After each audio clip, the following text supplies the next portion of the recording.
exhausted from the back-breaking work of cotton picking and fatigued from the emotional burden of being owned and overwhelmed by the reality that on this plantation she was constrained by the call of her master, Harriet Tubman was convinced that freedom was not a fantasy.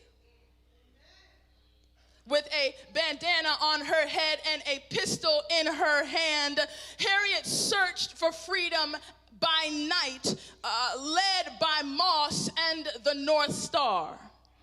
This sojourner, this abductor on the Underground Railroad believed that dignity, that choice, that the opportunity to no longer be owned like cattle were all possibilities worth dying for. Because Harriet Tubman wanted freedom by any means necessary. This morning I've titled my sermon, Freedom City, by any means necessary. But see, we've got to understand that it wasn't Harriet Tubman's ability to free herself that raised her legacy to the status of legend. No, it was her ability to rescue large groups of people from various plantations and lead everyone in the group to the promised land. See, in 1850, when Harriet Tubman tasted freedom for herself in Philadelphia, she found that the ability to go and come as she pleased, the dignity of being referred to by her name, and the reassurance that she belonged to no man but herself were all gifts and joys and privileges that she felt had to be shared with someone else. Because as she was experiencing this freedom, when she experienced it without her friends and family, she found the freedom became a little bitter. Has that ever happened to you? Have you ever had an amazing dinner at a restaurant? And you look to your right and your friend isn't there, and suddenly the food doesn't taste as good? Have you ever gone to a movie and you look to your left and your brother isn't there, and so the funny joke just isn't as funny anymore? It's not that the food didn't taste good, and it's not that the joke isn't funny. It's that the experience is different because the people that you love are not with you. So what do we do when we experience things and we are doing that apart from our loved ones? Well, we run and tell them, right? So like this past December when I went home and I told my brother, I said, yo, Cliff, you gotta watch this movie called Zootopia. It's this cartoon and it's hilarious, but it's talking about race and stereotypes for kids. I felt like this movie had changed the way that I think. I felt like this movie had changed the way that I understand things. And so because I was changed and had this marvelous experience with Zootopia, I felt like I had to share that with my brother. Why is it that whenever we experience something good, we feel as though we have to share it with the people that we care about? I think the good experiences that we have generate a desire within us to share because pleasure is unfulfilling in isolation. Movies aren't as funny, desserts aren't as sweet, and conversations aren't as interesting because pleasure is unfulfilling in isolation. Now, if experiences like eating and reading and viewing are unfulfilling in isolation, then imagine experiencing freedom in isolation. Imagine being emancipated from something that controlled you. Imagine being freed from something that stole your dignity. Imagine being freed from something that made you feel as though you were possessed, made you feel as though you were property. And once you were made free, you had no one to share your newfound liberation with.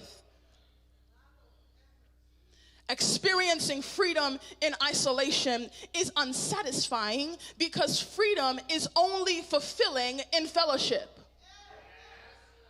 I said experiencing freedom in isolation is unsatisfying because freedom is only fulfilling in fellowship. So I asked myself, I said, Claudia, you and other followers of Christ have experienced the joys of being in relationship with him. You have been freed from the things that have stolen your dignity. You have been freed from things that had control over you. And so what is keeping you from sharing with others the freedom you've found in Jesus Christ? How is it possible that you're experiencing something good and you don't want to share it with your brother? How is it possible that you've been freed from something yet you don't want to share that freedom with your sister? But God asked me back a way better question, and he asked me, how are you satisfied experiencing freedom in isolation?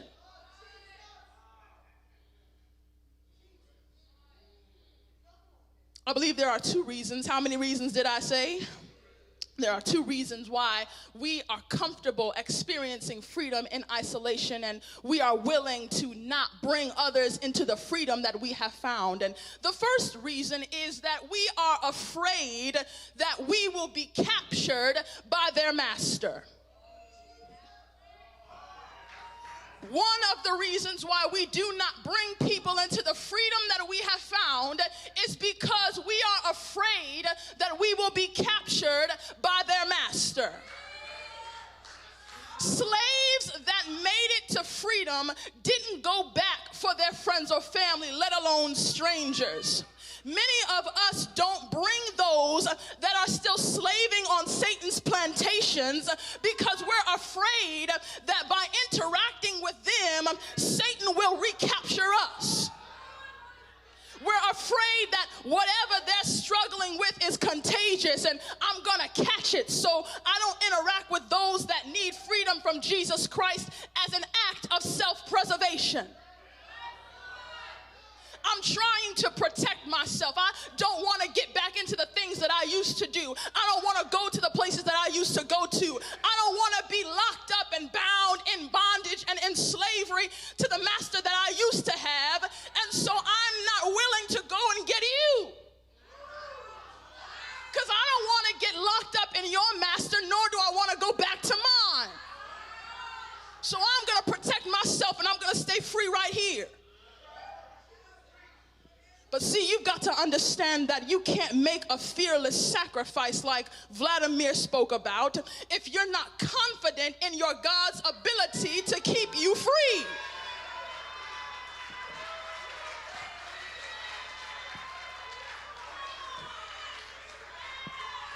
Harriet Tubman knew that every time she went to another plantation, there was a chance that she'd be caught and hung. Historians suggest that Tubman had a quote, she was quote, wholly devoid of personal fear, end quote. In essence, Tubman had the confidence to steal slaves off of plantations because she had an unwavering faith that God would keep her free. Many of you are unsure that God will keep you free, so you barricade yourself behind the invisible walls of religiosity, and then you put the burden of emancipation on the pastor as though he's got power and protection that you don't have access to. It's self-preservation, and self-preservation is in direct opposition to the gospel. Jesus says in Luke 17 and verse 33 that if you cling to your life, you will lose it. And if you let your life go, then you will save it. Philippians tells us that Christ did not seek to preserve his life, but instead, quote, made himself nothing, taking the very nature of a servant, being made in human likeness, and being found in appearance as a man, he humbled himself by becoming obedient to death, even death on a cross. See, in order to practice freedom in fellowship, you've got to fearlessly sacrifice self-preservation. But But the second reason why many of us do not bring others into the freedom that we have found, and many of us are comfortable experiencing freedom in isolation, is because we view our promised lands as plantations. Many of us view our promised lands as plantations. Some of us are like the 10 unfaithful spies who sought out Canaan land with Joshua and Caleb and looked at the land and saw giants, and we said, this can't be a promised land, it has to be another plantation. See, the Israelites saw the giants in the land and immediately saw themselves as grasshoppers. The word of the Lord in Numbers says that they saw themselves as being small in their own sight in comparison to the giants. So because they saw the giants and deemed the giants more powerful, greater than them, and because the giants inhabited the land, then that meant that when they went into the land, they were going to be slaves in the land. But see, that is a plantation perspective. See, when you have a promised land perspective, you see giants and you realize that the very resources that are stimulating their giantism are the very resources that God has promised you, which means that God didn't send you to a land filled with giants so that you could be made into a slave again. He sent you into a land filled with giants so that you could see what the promised land has the potential to make you into. The promised land is only a plantation when you believe you have to work the land instead of live off the land. As long as you are simply working the land but not experiencing the freedom that is in the land, you're simply a sharecropper. And sharecroppers don't work in promised lands. Sharecroppers work in exchange for little to nothing on plantations. See, when you let the Spirit of Jesus Christ work in you, you'll begin to see that your freedom city isn't another plantation, it's a promised land. A promised land is where you get to live out your freedom in fellowship with other free people. A promised land is a place where you get to live out your freedom with other free people. See, the fellowship of free people is different from the fellowship of enslaved people. When you live on a plantation with other enslaved people, you desire a kind of freedom that your master doesn't want you to have. And so when you have that desire, the other enslaved folk in your fellowship will do everything in their power to keep you enslaved. See, they'll try to talk you out of running to freedom. They'll injure you so that you can't run to freedom. And when that doesn't work, they'll just tell master that you're trying to run. But see, when you allow yourself to experience real freedom here at Miracle City, and you allow Miracle City to become your freedom city, and you begin to see that you're not the same person anymore. You begin to see that you walk a little bit differently, and you talk a little bit differently, and you dress a little bit differently, and you do things a little bit differently, and you hang out with different people, and you want to do different things, and you're trying to grow into something greater. See, when you see that you've experienced that, if you look a little bit closer, you'll also notice in your heart that you have received from the Holy Spirit a by any means necessary spirit.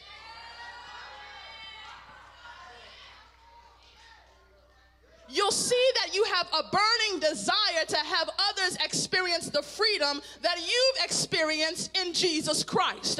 Why? Because free people are focused on how we can all get free and stay free. Truly free people are focused on how we can all get free and how we can all stay free. And see, when freedom becomes the heartbeat of your fellowship, you can walk into lands filled with giants and see an opportunity rather than misfortune. Because a promised land or a freedom city is a community where former slaves align with one another. They support one another and they encourage one another to stay free, right? A freedom city is a community where former slaves align with one another, they support one another, and they encourage one another to stay free.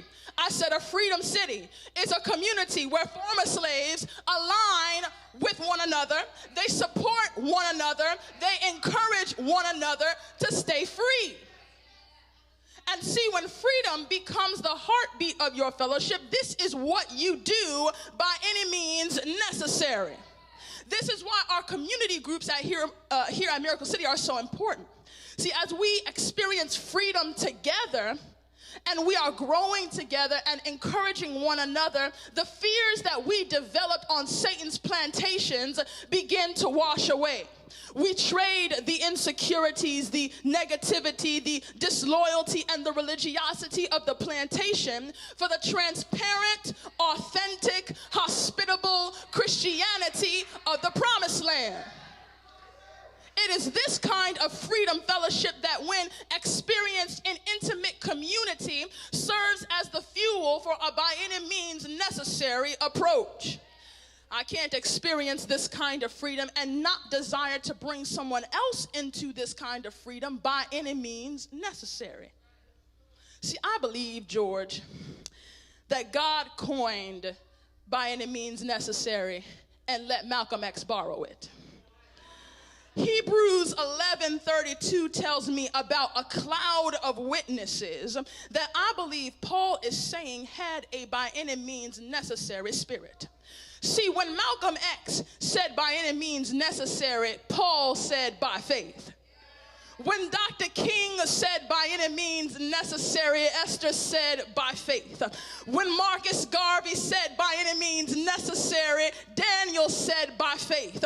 When Ida B. Wells said by any means necessary, Rahab said by faith. I promise you I'm in the Word. The Bible says that lions couldn't kill Daniel, and oil couldn't burn John, and armies couldn't defeat David, and walls couldn't stop Joshua, and queens couldn't stop Elijah, and torture couldn't stop Paul. But wait, God was committed to giving me freedom by any means necessary.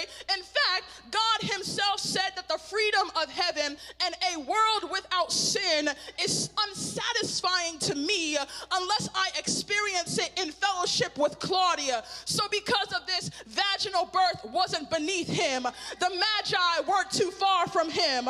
Fishermen weren't dumb to him. Women weren't just the help to him. Sin couldn't seduce him. Power didn't entice him, fame didn't corrupt him, and frustration never consumed him. Because salvation was his mission, Golgotha didn't scare him, torture didn't hurt him, death couldn't sting him, and the grave couldn't hold him. On day 3, I said on day 3, he got up and made me free by any means necessary. So why are you afraid of capture? Why do you view your promised lands as plantations? According to Hebrews, kings can't condemn you. Exile can't silence you. Weakness can't restrict you. And the gates of hell can't stop you.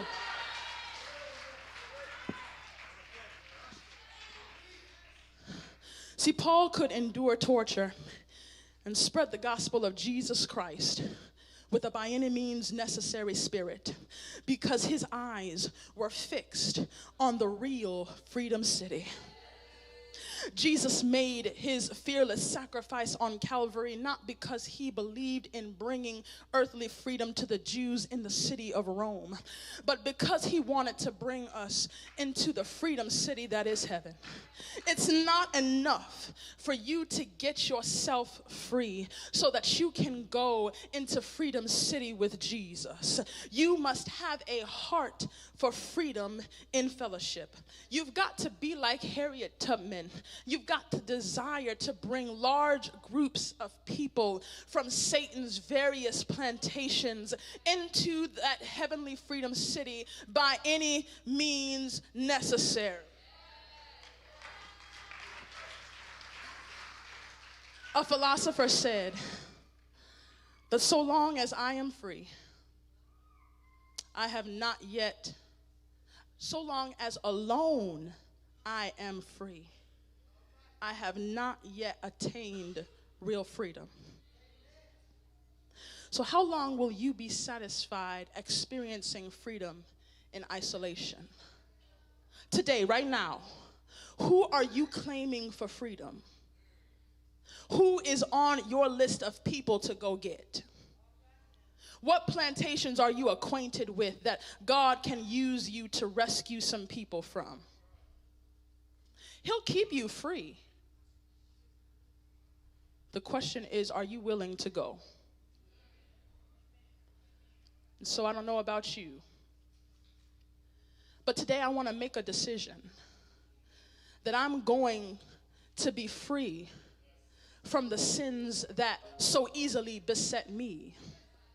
But I'm also going to make a commitment that I am going to do whatever it takes.